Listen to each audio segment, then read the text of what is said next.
Welcome to the deep dive. We've just spent some serious time immersing ourselves in a really unique set of sources. Yeah, this was fascinating. A deep conversation transcript, wasn't it, with Matias De Stefano? Exactly, and he makes this, well, extraordinary claim, remembering past lives. And not just that, but using those memories to understand the, architecture of reality, 9 dimensions, he calls it. Right, so our mission here, like always in the deep dive, is to take this material, unpack the main ideas, pull out the important bits, and help you, our listener, figure out what might be significant here. What grabbed you initially? Honestly, a good bit of skepticism at first, but also real intrigue. Especially, when connections started popping up between his ideas and things I've read about, or even experienced in exploring, say, altered states. The source material itself mentions psychedelic journeys. That definitely got my attention. And that's really the point of this space, isn't it? Exploring claims that push our usual boundaries. It's so important to keep an open mind, but, a discerning one, too. Absolutely. We're not here to say, yes, this is true, or no, it isn't. Not at all. We're exploring the ideas in the sources, understanding his perspective, seeing what clicks, or maybe what challenges us. And, in this space, which we sometimes call the Presence Podcast, where we explore presence and that deeper knowing, well, we get to wonder about these huge topics. As curious seekers, maybe wanderers, we can sort of explore this landscape together. I like that. Wanderers. So what are we diving into today from these sources? We'll look at Matias's background, how he says he remembers these things. Some of the analogies he uses are really powerful for explaining it. Definitely. And then the big one is cosmology, the 9 dimensions. It's quite detailed. And he brings it back to some practical stuff too, right? Ways to connect based on his experiences. Exactly. So let's start with his background. The sources say he grew up in Argentina. Non-religious family, non-spiritual. Atheistic, even. Right. And the interesting thing, the source suggests this was actually key. Yeah. His family saw his early stories about other times, other places. As just him being really imaginative. Creative kid stuff. Yeah. So they didn't shut it down. There wasn't a cultural or religious reason to say, stop that. That's wrong. Which let him hold on to those memories, apparently. Nurture them. He actually thought it was normal at first. Like, he assumed everyone remembered, but they'd just forgotten somehow. That's quite a perspective for a kid. And he talks about forgetting as part of the agreement of life, the collective choice maybe, to forget so we can experience remembering again. But he feels he didn't quite sign that part of the deal. Something like that. Maybe intentionally didn't sign it is the implication. Like, the information needed to be available, and he was perhaps meant to be a conduit for it. It suggests a kind of pre-life intention, doesn't it? Choosing a role beyond our conscious memory. Fascinating. Okay, so that begs the question, why doesn't everyone remember, if it's potentially there? This is where he brings in that biology analogy, which I found really helpful. Me too. He quotes Rumi, right? Not a drop in the ocean, but the ocean in a drop. Yes, and he applies that to the universe. Like, the universe is one huge organism. Okay. Think about our body as trillions of cells, right? Liver cells, brain cells, skin cells. All specialized. Exactly. Some specialize in memory, some in digestion, some in fighting infection, different jobs, all vital for the whole body. Okay, I see where this is going. So in the universe as organism. Some beings, maybe like Matias, specialize in remembering past lives, other dimensions. They're like the memory cells for the whole cosmic body. While others specialize in completely different things. Yeah. Equally important. Right. And the crucial point, according to the source, every cell, every being actually contains all the information. Like, a stem cell holds the potential for any cell type. Okay. But each being only activates the specific information needed for its function in this life. So you might not remember past lives, not because you can't on some fundamental level. But because your job right now is something else. Your focus is different. Precisely. It shifts it away from being about special people with unique access. To everyone having a vital, unique role in the whole system, each bringing a necessary piece. That feels much more integrated. That really resonated with me, too. A powerful takeaway from this material. Definitely powerful. Yeah. So the source then goes into his first really specific memory experience. He was about 11 or 12, history class in Argentina. And he saw an image of ancient Egypt, or Chem, as he calls it. Right, Chem. And it wasn't just seeing it. He got a severe headache, a physical reaction. And the vision wasn't just the picture. It was from inside someone's body, a woman's body, he said. And the detail that made it real for him was the emotion. A specific worry, What was it? being in charge of her village at age 12, because her father, in that life, had died. Wow. Heavy responsibility for a young age, in any time. And he stresses that the emotions came first. Yeah. That unlocked the context, the culture, even the language of that life. So the feeling was the key. Yeah. And he sees that chem life, placing it around 12,000 years ago, an Atlantean colony, he says, as a kind of mirror time to now. Implying a connection, a relevance across millennia. Seems like it. A way to make sense of his current life through that past lens. But it wasn't easy. He talks about living parallel lives for a while. Confusing, I bet. Totally. He said it was chaotic. Sometimes he'd get so lost in those other memories he'd forget things in this life. Like his own mother's name, for a moment. That's intense. Shows how powerful those recall experiences were for him. But interestingly, while that chem life gave him context, the source clarifies his deeper understanding, especially the 9 dimensions, didn't just come from remembering past lives. Okay, so where did that come from? When he was 16, he describes this powerful download of information from his higher self, he calls it. Like just happened, spontaneously. Yeah. He compares it to an ayahuasca journey, but without any substance involved. A direct connection to some kind of network, he says, that just connected all the dots he'd been gathering. Okay, that leads us to another really key analogy from the source material, explaining the higher self, our connection to, well, the divine unity, whatever term you use. Right. He uses the God versus sun comparison. Yeah, like religion calls it God, science might call it the sun, but fundamentally it's the same shining thing, the source. Okay, so this source, this sun god, it sends out rays of light, countless rays. And each ray, in this analogy, is a higher self, a high-level expression of that source, a unique perspective or aspect of it. Got it. Rays, higher selves. Then, within each ray, you have photons, particles of light. Okay. Those are the souls, carrying information from the source and from their specific ray, their higher self. Right. Photon souls. Then, the light rays and photons hits crystals, matter, like water, carbon, us. And what happens? It refracts, splits, like light through a prism making a rainbow. Ah, okay, the rainbow effect. Those different frequencies, the different colors of the rainbow, those are the different lives, the individual expressions of being. Matías, you, me, we're each a specific frequency, a color in that spectrum. A unique expression of that original light. Exactly. And he adds a crucial point. We are distorted projections of that light. Distortion sounds negative, though. But he reframes it. Distortion isn't bad. It's what allows for structure, for difference, for form to even exist. Without it, it would all just be pure, undifferentiated light. No shapes, no individuals. So distortion is actually necessary for manifestation, for us to be here. That's the idea. And the big takeaway is this both-hand thing. You aren't just the frequency, the life you're living. You're also the photon, the soul. And the ray, the higher self. And ultimately, connected back to the source, the sun god, all at the same time. You are the drop and the ocean, simultaneously.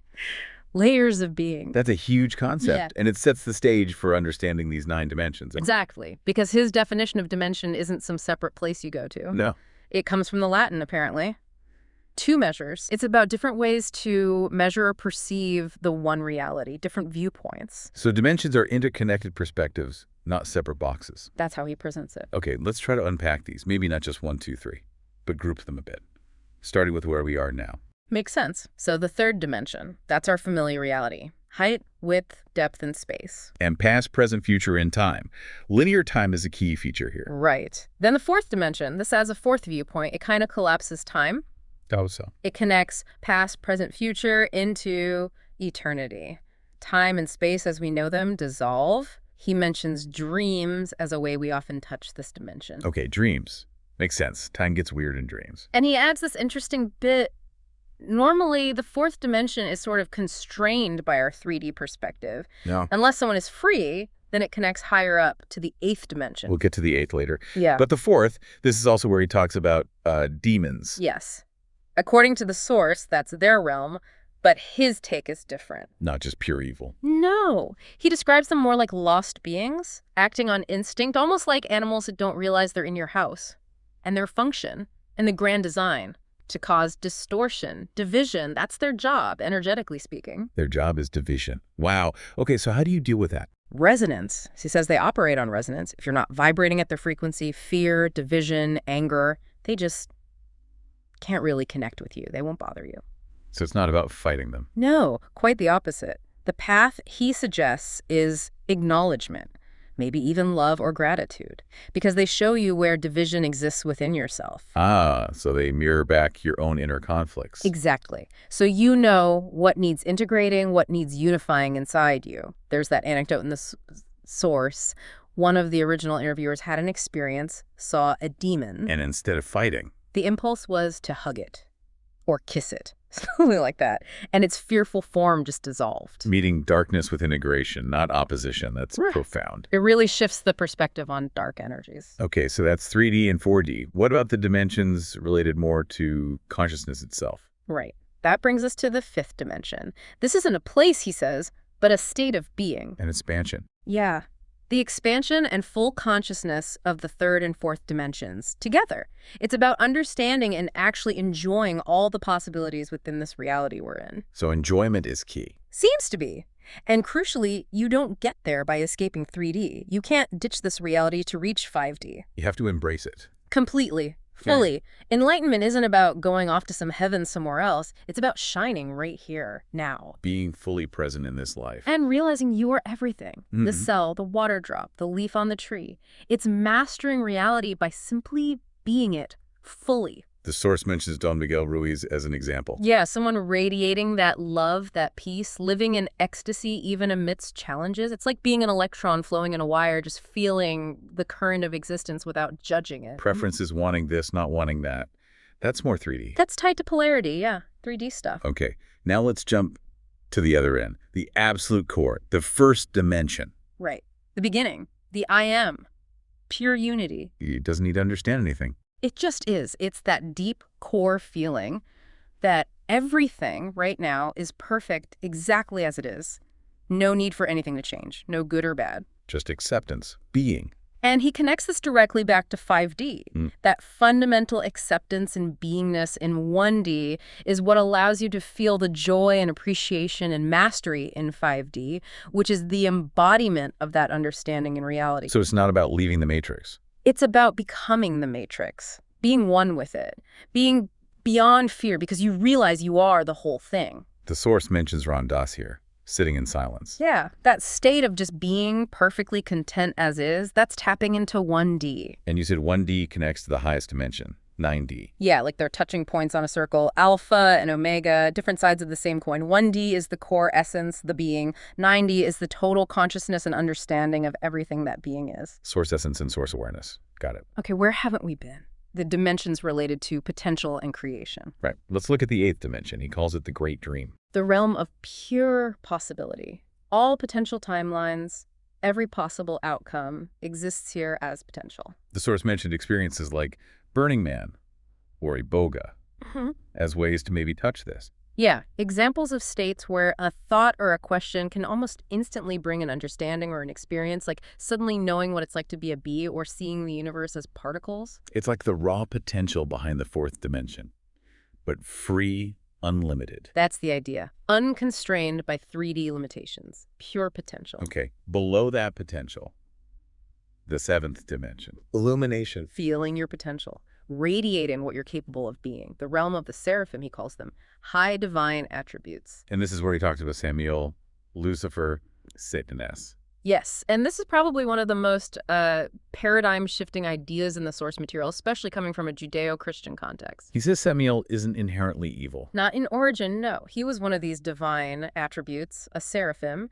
but he played a crucial role. He was the first architect of creation. By being destructive. By choosing to break the unity, the perfect harmony of the 7th dimension, he introduced division, separation. Okay. Why?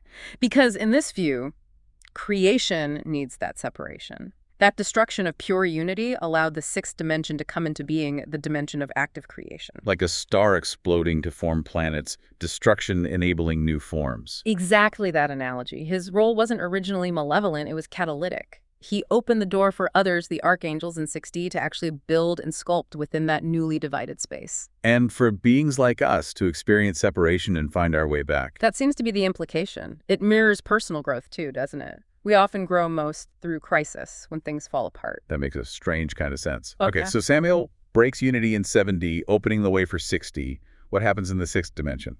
This is where the creator or creators are actively building, manufacturing reality, sculpting. Making the unified forms and dividing them, transforming them. Yeah, Yeah. like splitting pure light into the colors of the rainbow, or the unified being into all its diverse parts. This is the realm of the archangels. But not guys with wings. Not necessarily. He presents them as attributes of God in action. Uriel representing light manifesting, Michael as power or will, Raphael as healing or medicine. Aspects of the divine process. Right. And these attributes, these archangels, they know what they're doing, working with both light and what we might perceive as dark. And we're like distorted images of them. Back to distortion being necessary. Exactly. Like cells are distorted versions of the original potential, needed for our unique function. He also notes, like with the 4D beings, that archangels or similar entities felt in altered states can seem both external and like parts of your own consciousness. Inside and outside blurred. Okay, this whole dimensional map, it provides a new lens for looking at our everyday reality too, doesn't it? Especially religion and how we project things. Absolutely. The source revisits how much our environment shapes our view of the divine. The desert sun versus the rainforest sun example. Right. One potentially leading to a concept of a punishing God, the other a giving God. Same source, different context, different interpretation. And this environmental conditioning, especially from those desert origins, it influenced how different religions developed from similar roots. Yeah. Judaism focusing on questioning the word Kabbalah, Islam on geometry, mathematics, submission to divine order, Christianity. Well, the source suggests that as it grew and needed to consolidate power, especially after Jesus, It needed an enemy, another. it needed to clearly define what was in and what was out, to label alternative views or older traditions as bad. And this is where the image of the devil comes in. Largely, yes, according to this perspective. That specific visual image horns, goat features, really solidified in the Middle Ages, and it was often a deliberate twisting of symbols from older traditions. What kind of symbols? Symbols of fertility, instinct, wisdom, nature connection. Things associated with older European ways, matriarchal societies, healers, figures like Baphomet, the goat. They took those symbols, inverted their meaning, and turned them into representations of evil. To discredit those other paths. A way to control the narrative. A political and social strategy, essentially. And he emphasizes that heaven and hell, they're often perspectives we create here, projections based on our judgments, our conditioning. He links it to the birth experience, feeling trapped in the mother's matrix, seeking the father's light. Yeah, projecting our core family dynamics and societal judgments onto the cosmos. It's a really interesting psychological layer to his cosmology. Okay, wow, that's a universe of ideas right there. Yeah. So after all that cosmology, the sources bring it back down to earth. Practical steps for connecting. For us wanderers. Which is important. It's not just abstract theory. He shares his own experience, right? Getting lost in worldly stuff, losing possessions in Chile. Which then led him to an ayahuasca ceremony. Yeah, a kind of synchronistic pushback onto his path. But he's clear of ayahuasca, plant medicines, they're tools, bridges. Chakaruna is the Quechua word, meaning bridge person or bridge builder. So powerful tool, but not the only way, or even the first step for everyone. Exactly. He actually offers 3 really basic fundamental practices, things anyone can do, as preparation or just as the core path itself. Okay, what are they? First is eating for the body, but not about following strict spiritual diets someone else dictates. More about listening to your own body. Yes, deep intuition. What does your body ask for? He does note that as consciousness rises, the body naturally seems to gravitate towards light-manifesting foods. Plants, fruits, seeds. Things that absorb sunlight directly. Animal energy, he suggests, carries the distortion of the animal's experience, its emotions. I remember hearing that eat light-filled foods instruction during ayahuasca prep myself. Makes sense. Okay, eating consciously, what second? Breathing. For the soul, the anima, the life force, the things that move within us, paying attention to the breath. How specifically? Nose breathing, deep into the abdomen. He says this directly regulates hormones, emotions, energy flow. He points out the connection in Spanish. Respirar is to breathe, espiritu is spirit. A spiritual person knows how to breathe. Simple but profound. Yeah. Eating, breathing. What's the third? Laughing. For the spirit, the higher self-connection. Laughing. Seriously. Absolutely fundamental, he says. Laughter naturally raises your vibration. It's such a high frequency, you literally can't feel lower vibrations like fear or anger at the exact same moment. It's just laugh more. Laugh more, even at the hard stuff, the absurd stuff. Find the humor. It Yeah. keeps you in that higher resonance connected to that bigger perspective. Eating, breathing, laughing. The fundamentals. And he frames things like ayahuasca or life crises as sometimes being necessary kicks if you haven't built that foundation through these simpler, ongoing practices. But these three are the gentle, sustainable path. The sources also touch on Untapped. potential, right? Ancient abilities. Yeah. Matisse mentions things from his chem memories, specific plant medicines used for emotional purification, like clearing chakras, And the pyramids, built with sound, chanting. requiring incredible inner alignment to resonate with matter in that way, not just brute force, and also the creative power of sexual energy. Things we possess but don't fully grasp. We underestimate them, he suggests. Play with them like children, maybe not realizing their true depth or purpose. So, given all this potential, what's his core advice for us wanderers listening now? It's really clear. Don't try to imitate others. Don't get fixated on recreating past glories, like trying to build pyramids today or sing parox exactly like someone did 12,000 years ago. That's not the point. No, the point is to discover your own potential, your unique passion, your genius, right here, right now. What do you love? What are you naturally good at in this time with today's tools? Find your unique contribution for this era. Exactly. He uses that cooking example. Someone brilliant at one dish in the past, maybe they impact their village today. With the internet, they could reach the world. Apply your gift in today's context. Open your mind to what you can create now. Yes.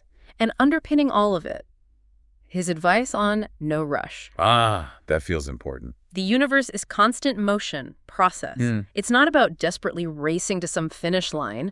Rushing, he suggests, just keeps you repeating patterns, like being stuck in that 4D eternal loop. So slow down. Find the joy in the doing, not just chasing the outcome. Happiness is in the process itself. Wow, okay.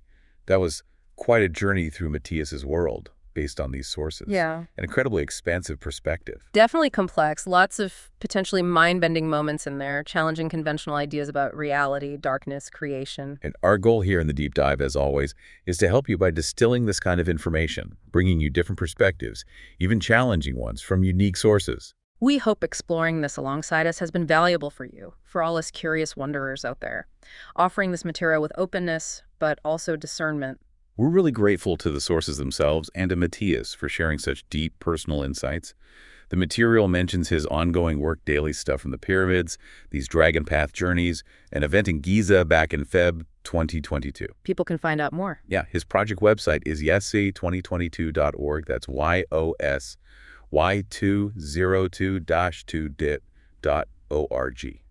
To know. So as we wrap up this deep dive, maybe a final thought to mull over. Something sparked by digging into this material. Let's hear it. If we consider Matías's idea that creation, and maybe our own growth, often emerges from division, from breakdown, from crisis, Yeah. well, for us wanderers navigating our own lives, what unexpected potential might actually be hiding inside the very challenges we're facing right now? That's a powerful question to sit with. What potential lies within the struggle? Indeed. Thank you so much for joining us on this deep dive. We hope you found this exploration stimulating. Take what resonates and see where your own curiosity leads you next. Until next time.